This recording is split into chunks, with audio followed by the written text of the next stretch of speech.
think you're gonna get better, and some do, and they think everything's okay, but it's not.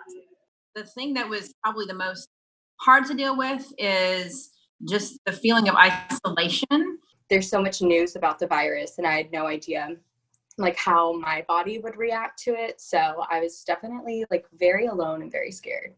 Hi, I'm Gloria Dunn. My name is Bronwyn Neal. I'm Jiwoo Park. We lease apartments. Hi, I'm Jamie May, and I work with bone marrow transplant patients as a nurse.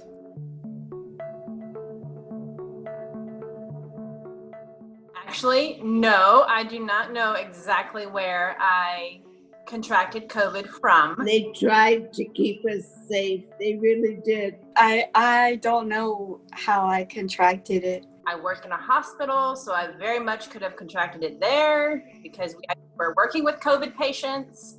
I think the COVID came in through some staff who work here. So with our work, we were deemed as essential. With so many college students, they are asymptomatic.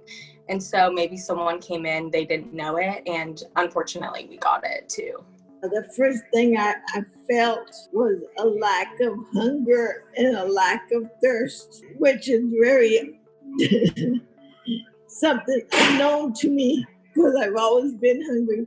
I had some congestion and cough, more like I had some allergy, sinus infection going on, but wasn't exactly sure.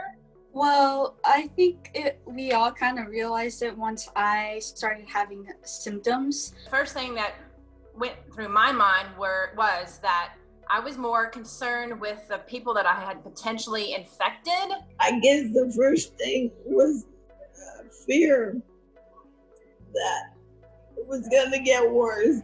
They always said it on TV, so many people had died. I just, for a while, kept expecting something really bad to happen. Definitely, being in a hospital, you're on the front lines when things like this come about. The population that I work with was of most concern because these are patients who have cancer. They may or may not have an immune system that can fight back. I remember not eating for days, even though they tried to give me like protein shakes and stuff like that, but I didn't want it. But I remember being so fatigued, like I had worked outside for hours. I started having trouble breathing, and those are about my main symptoms. I developed a headache that was with me a good 7 days. I take some herbal supplements, and so it smells like seaweed. It's very potent. And when I went to go take that supplement in the morning, I could not smell it at all. That was the scariest part, I will say. I mean, as far as for me, I really did not have any symptoms other than I was extremely tired and I couldn't taste or smell anything. Before, I was terrified. I think I got comfortable because I got tested positive, and then during the quarantine time, I was just like, oh, well, I'm just going to stay in my room and try not to infect anybody. I found out later that there was a lot of us that got sick. So they had the choice of sending us out, which I remember. And I said, no, don't send me out. I got very upset. I wanted to stay here.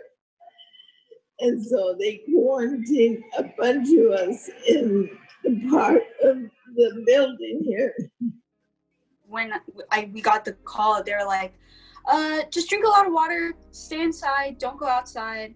And that was it. That was the only thing that I got, so I kind of panicked. It did help a lot that Jiwoo also had it, because every day we would FaceTime each other and be like, so check in. What are we gonna watch today? And be like, how are you doing today? Like, how's your taste and smell? Well, my family also felt the distance more because they couldn't come and visit during the quarantine time.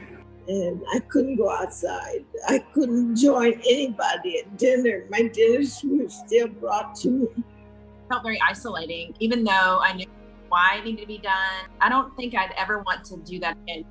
I actually isolated more than 2 weeks. The residents here, some handled the quarantine okay, some didn't handle it okay.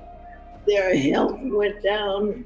They weren't the same as they were before the quarantine, and that has lingered. It wasn't an easy recovery for a few of them. For me personally, like I think about my parents and my grandparents that I could potentially give it to, and then it could lead something like very bad to them. So I just tell people to maybe think about others than themselves in this situation. Social distancing is being asked, the mask wearing, washing of hands, they really are things that you can do that will protect the public in general. My sleep pattern is a little better now than it was during the COVID. I'm certainly getting hungry now, so I'm eating a lot better.